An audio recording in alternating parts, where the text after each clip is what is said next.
Assalamualaikum warahmatullahi wabarakatuh. Waalaikumsalam warahmatullahi wabarakatuh.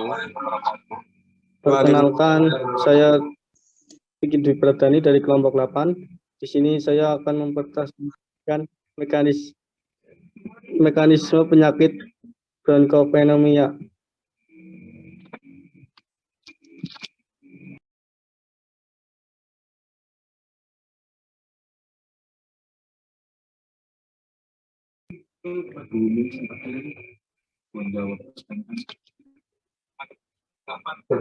Definisi bronkopneumonia merupakan peradangan parenkim paru yang disebabkan oleh bakteri, virus, jamur, ataupun benda asing yang ditandai dengan gejala panas yang tinggi, gelisah, dispea, napas cepat dan dangkal, muntah, diare, serta batuk kering dan produktif. Kualifikasi bronkopneumonia menurut buku Pneumonia Community, pedoman diagnosis dan penata laksanaan di Indonesia yang dikeluarkan Perhimpunan Dokter Paru Indonesia 2003 menyebutkan 3 klasifikasi.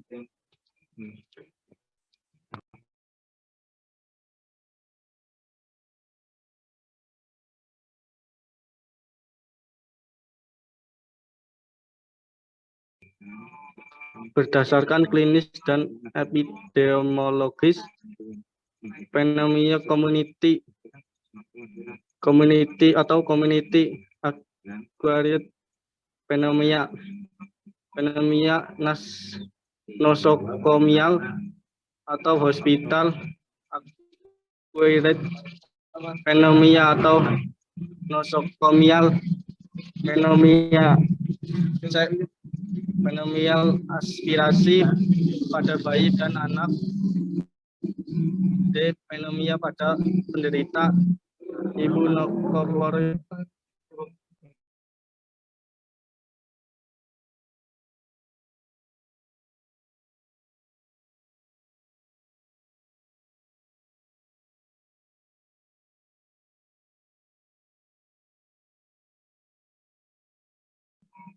Berdasarkan bakteri penyebab pneumonia, bakteri atau tipikal, pneumonia virus, pneumonia jamur.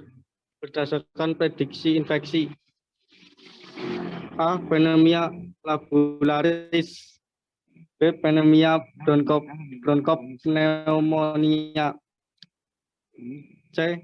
Pneumonia interstisial.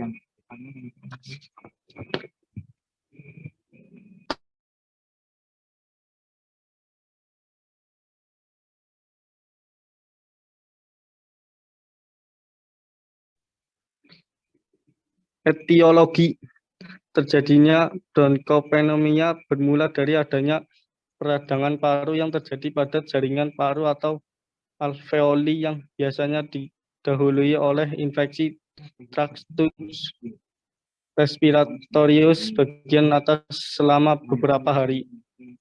Faktor penyebab utama adalah bakteri, virus, jamur, benda asing.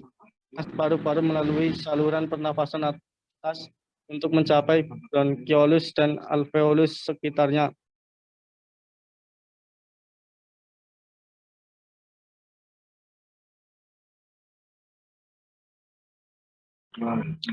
Patofisiologi perjalanan penyakit bronkopneumonia dimulai dari terhisapnya bakteri, virus, jamur, dan benda asing ke dalam paru perifer melalui saluran nafas bagian atas. Kemudian penyebab reaksi jaringan berupa edema yang mempermudah penyebaran kuman, sehingga menyebabkan beberapa permasalahan medis seperti ketidakefektifan bersihan jalan nafas, ketidakefektifan pola nafas, ketidakseimbangan nutrisi, kurang dari kebutuhan tubuh, dan lain sebagainya. Menurut pendapat Sujono dan Sukarmin, kuman masuk ke dalam jaringan paru-paru melalui saluran napas bagian atas menuju ke bronkiolus dan alveolus. Setelah bakteri masuk dapat menimbulkan reaksi peradaan.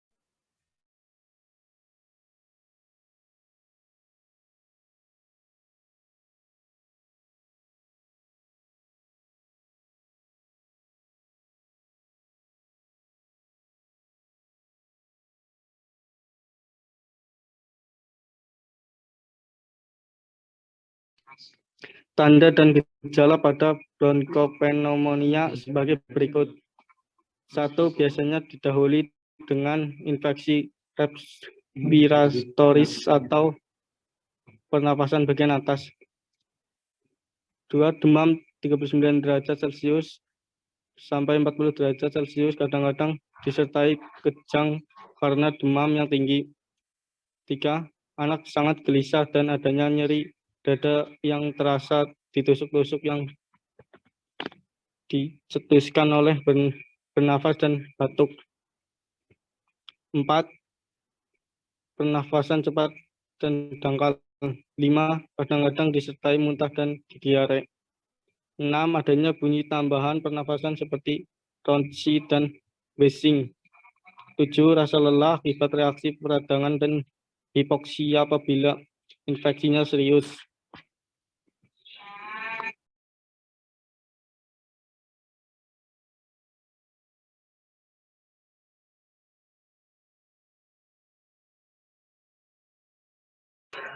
Bronkopneumonia biasanya didahului oleh infeksi di saluran pernafasan bagian atas selama beberapa hari. Pada tahap awal, penderita bronkopneumonia mengalami tanda dan gejala yang khas seperti demam, menggigil, berkeringat, batuk, sakit dada karena pleuritis dan sesak. Gejala umum lainnya adalah pasien lebih suka berbaring pada sisi yang sakit dengan lutut tertekuk karena nyeri dada.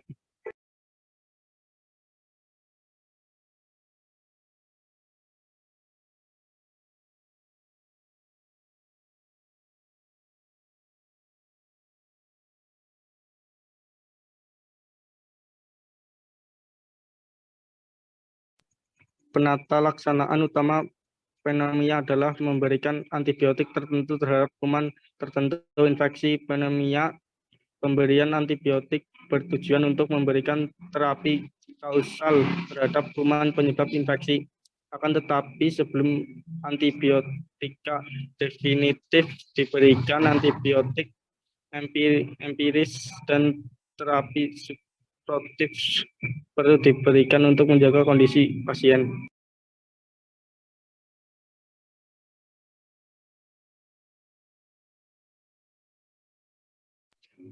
Penata laksanaan keperawatan. Masalah pasien yang perlu diperhatikan adalah A. Menjaga kelancaran pernafasan. B. Kebutuhan istirahat. C. Kebutuhan nutrisi atau cairan. D. Mengontrol suhu tubuh. E. Mencegah komplikasi. F. Kurangnya pengetahuan orang tua tentang penyakit.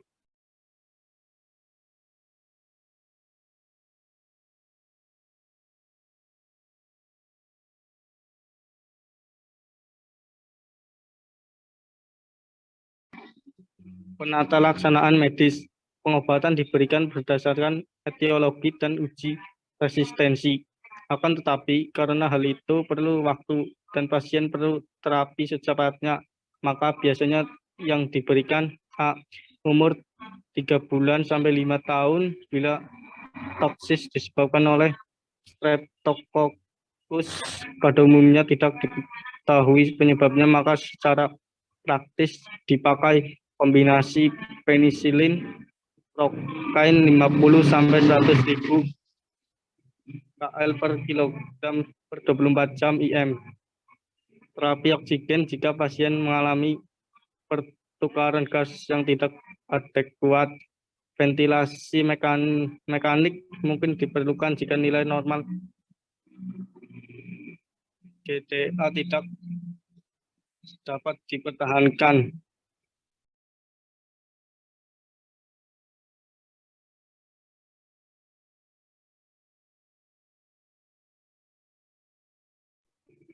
Kesimpulan, fenomena dapat disebabkan oleh berbagai mikroorganisme seperti bakteri, virus, jamur, dan protozoa.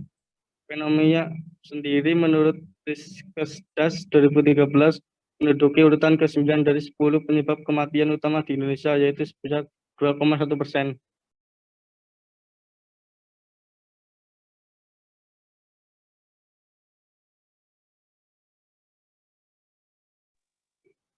Saran, untuk menghindari atau mencegah penyakit pneumonia, kita perlu menjalani pola hidup sehat, meningkatkan pengetahuan, sikap, dan tindakan tentang pencegahan pneumonia dengan pendidikan kesehatan.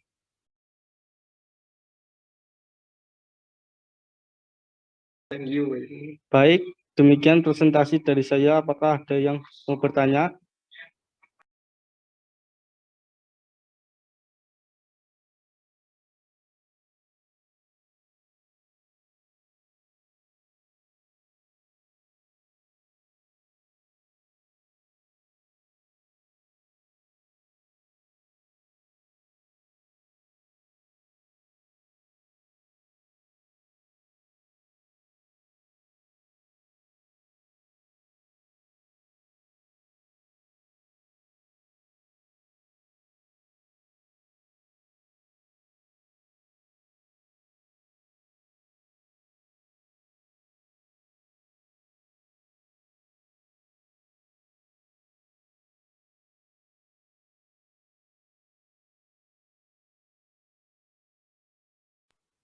Ya, kalau nggak ada yang bertanya, sekian dan terima kasih. Wassalamualaikum warahmatullahi wabarakatuh. Waalaikumsalam. Waalaikumsalam warahmatullahi wabarakatuh.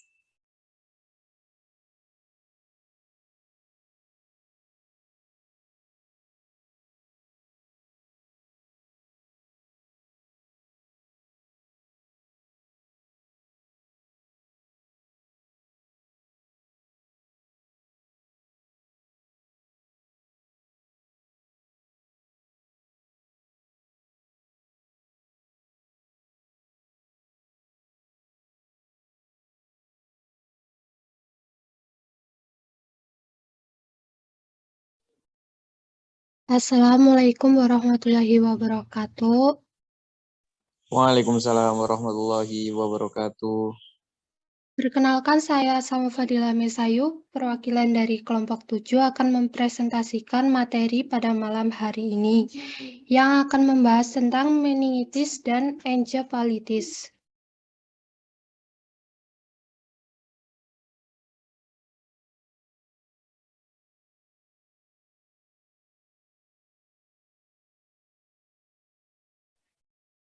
Susunan acara pada diskusi kita hari ini diantaranya pembuka, penyampaian materi, sesi tanya-jawab, dan penutup. Baik teman-teman, langsung saja kita mulai ke sesi yang pertama adalah pembukaan. Marilah kita mengucapkan basmalah bersama-sama. Selanjutnya adalah penyampaian dan penyajian materi.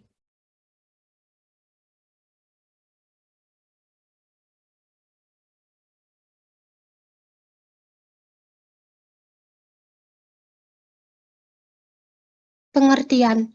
Penyakit meningitis merupakan kondisi di mana terjadi peradangan pada selaput otak, yaitu pelindung yang menyelimuti otak dan saraf tulang belakang. Meningitis merupakan penyakit infeksi yang menakutkan karena menyebabkan mortalitas dan morbiditas yang tinggi, terutama di negara berkembang, sehingga diperlukan pengenalan dan penanganan medis yang serius untuk mencegah kematian. Meningitis adalah suatu reaksi yang terjadi dari peradangan yang terjadi akibat infeksi karena bakteri, virus, maupun jamur pada selaput otak, arachnoidea, dan pia mater, yang ditandai dengan adanya sel darah putih dalam cairan cerebrospinal dan menyebabkan perubahan pada struktur otak. Encephalitis adalah peradangan pada jaringan otak yang dapat menyebabkan gejala gangguan syaraf. Gejala yang dapat ditimbulkan berupa penurunan kesadaran, kejang, atau gangguan dalam bergerak.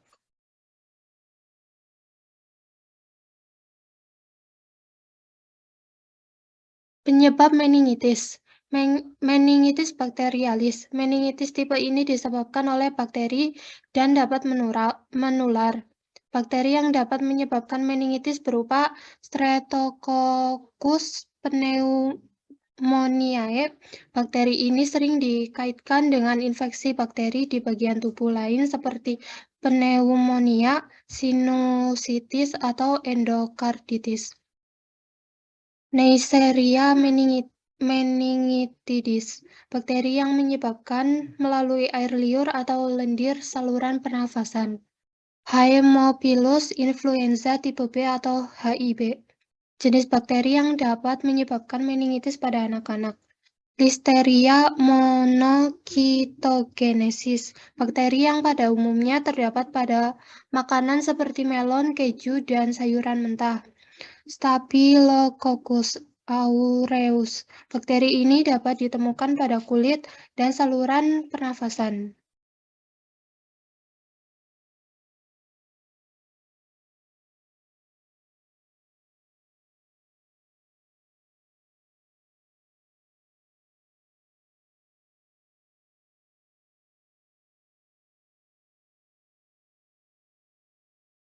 Meningitis virus. Virus yang menyebabkan meningitis meliputi virus kelompok enterovirus, virus herpes simplex, virus HIV, virus West Nile, atau virus mumps. Masing-masing virus memiliki pola menular yang berbeda. Kondisi ini umumnya menimbulkan gejala yang ringan dan dapat pulih dengan sendirinya. Meningitis jamur. Meningitis tipe ini masih jarang terjadi karena biasanya menyerang seseorang dengan sistem imun lemah, seperti penderita kanker dan AIDS. Jenis jamur yang menyebabkan meningitis adalah Cryptococcus, Blastomyces, Histoplasma, dan Coccidioides. Pada umumnya jamur ini terdapat pada kotoran hewan seperti burung dan kelelawar. Yang keempat adalah meningitis parasit. Parasit penyebab meningitis seperti Angiostrongylus cantonensis dan Baylisascaris prionis tidak disebarkan melalui kontak langsung. Parasit ini umumnya terdapat pada hasil bumi, serta kotoran, makanan, dan hewan seperti siput, ikan unggas. Meningitis juga dapat dipicu oleh kondisi yang diderita pasien seperti cedera kepala, kanker, dan lupus, penggunaan obat-obatan tertentu, atau pernah menjalani tindakan medis seperti operasi otak juga dapat memicu terjadinya meningitis. Penyebab encephalitis. Encephalitis primer. Encephalitis primer atau infeksi dapat terjadi ketika jamur, virus, atau bakteri menginfeksi otak. Virus dalam jenis encephalitis primer berupa virus umum termasuk HSV, virus herpes simplex, dan EBV, virus Epstein-Barr. Virus masa kecil yang termasuk campak dan gondong, serta arbovirus, yaitu virus yang disebarkan oleh nyamuk, kutu, dan serangga. Encephalitis sekunder. Encephalitis sekunder adalah sistem kekebalan merespons infeksi sebelumnya dan secara keliru menyerang otak. Peradangan jenis ini dapat disebabkan oleh komplikasi infeksi virus. Gejala akan muncul beberapa hari atau bahkan berminggu-minggu setelah infeksi awal. Sistem kekebalan tubuh pasien memperlakukan sel-sel otak yang sehat sebagai organisme asing dan menyerang mereka. Pada lebih dari 50% kasus encephalitis, penyebab pasti penyakit ini tidak ditemukan. Pemeriksaan penunjang. 1. Meningitis. Pada pemeriksaan fisik, dokter akan menilai ada tidaknya demam, peningkatan detak jantung, kaku leher, dan penurunan tingkat kesadaran. Serangkaian pemeriksaan penunjang meliputi tes darah, pemindaian, pengambilan sampel cairan cerebrospinal, tes DNA atau antibodi.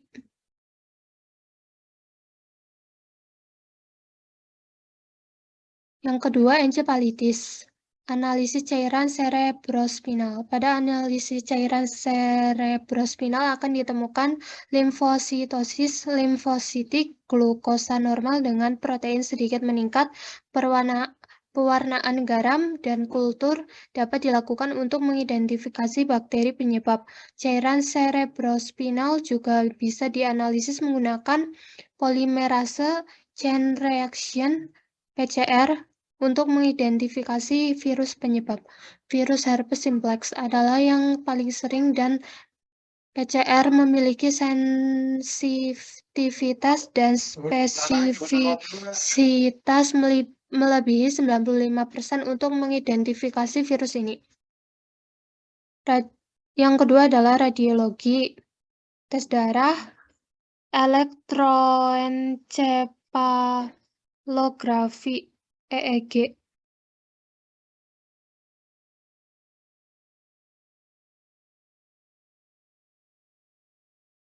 Lalu yang selanjutnya adalah tanda dan gejala meningitis. 1. Demam dan menggigil, terutama pada bayi baru lahir dan anak-anak. Yang kedua, leher kaku, kaku kuduk. Yang ketiga, perubahan kondisi mental seperti sering kebingungan. Yang keempat, sakit kepala parah.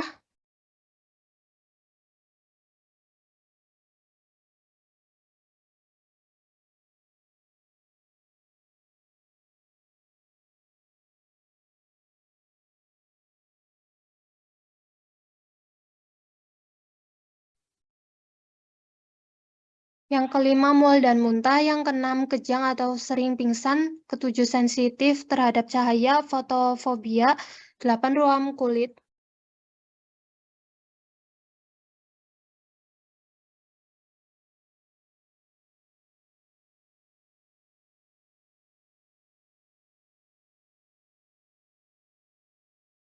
Gejala ensefalitis ringan yang menyerupai flu, yaitu demam, sakit kepala, mual dan muntah, leher terasa kaku, nyeri pada otot atau persendian, kelelahan parah. Gejala ensefalitis yang lebih parah yaitu demam yang lebih tinggi bisa mencapai di atas suhu 39 derajat Celcius, kebingungan, mengalami halusinasi, mengalami kejang-kejang, perubahan gerakan motorik tubuh yang menjadi lebih lambat, mudah marah, kehilangan kesadaran, sensitivitas terhadap cahaya, fotofobia, mengalami masalah dengan kemampuan berbicara dan mendengar, kehilangan kemampuan untuk merasakan atau kelumpuhan di area wajah dan tubuh, kehilangan kemampuan indera pengecap, perubahan mental seperti linglung, mengantuk, disorientasi.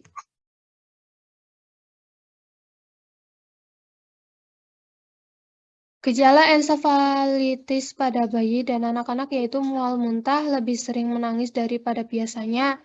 Tangisan lebih susah untuk dihentikan, bahkan malah semakin menjadi-jadi ketika dihibur, kekakuan tubuh, muncul area lunak di kepala bagian tengah atas fontanel, nafsu makan menurun, mudah marah dan menangis. Yang terakhir adalah patofisiologi atau mekanisme pada meningitis dan ensefalitis. Patologis meningitis disebabkan oleh infeksi yang berawal dari aliran subarachnoid yang kemudian menyebabkan reaksi imun, gangguan aliran cairan cerebrospinal, dan kerusakan neuron. Meningitis terjadi akibat dari penyebaran penyakit di organ atau jaringan tubuh yang lain. Virus atau bakteri menyebar secara hematogen sampai ke selaput otak. Misalnya penyakit faringitis, tonsilitis, pneumonia, dan broncopneumonia. Masuknya organisme melalui sel darah merah pada blood-brain barrier. Penyebaran organisme bisa terjadi akibat prosedur pembedahan, pecahnya abses serebral atau kelainan sistem saraf pusat, otorhea atau rhinorhea akibat fraktur dasar tengkorak yang dapat menimbulkan meningitis, di mana terjadinya hubungan antara CSF dan dunia luar. Penumpukan pada CSF akan bertambah dan mengganggu aliran CSF di sekitar otak dan medula spinalis. mikroorganisme masuk ke susunan saraf pusat melalui ruang subarachnoid sehingga menimbulkan respon peradangan seperti pada via arachnoid, CSF, dan ventrikel. Efek peradangan yang disebabkan oleh mikroorganisme meningitis yang mensekresi toksik dan terjadi toksikemia sehingga terjadi peningkatan suhu oleh hipotalamus yang menyebabkan suhu tubuh meningkat atau terjadinya hipertermi.